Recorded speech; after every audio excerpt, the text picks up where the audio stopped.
water fountains. It refreshes us with its cold water. But the question is, which one is the coldest? Welcome to GTV Tries.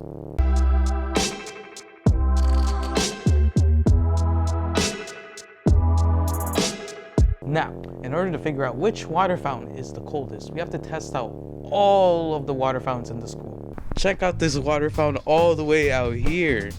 Now let's test it out.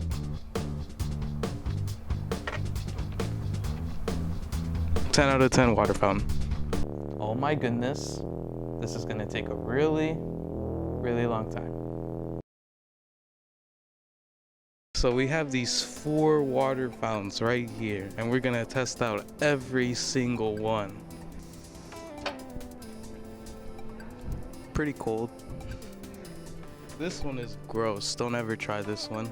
Wait, do you see that?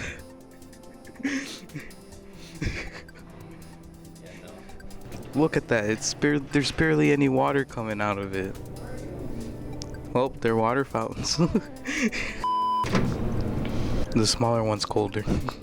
The second one's better. There's 4 water fountains again. Well, we already know this one ain't gonna work.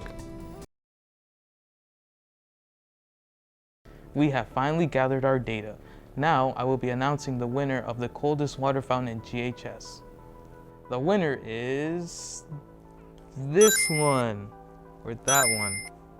I don't know where it's gonna be at. The editor just has to decide. Anyways, that is the coldest water fountain in GHS. Why? Because my taste buds say so. I'll see you next time on GTV Tries, where we find the best store in GHS.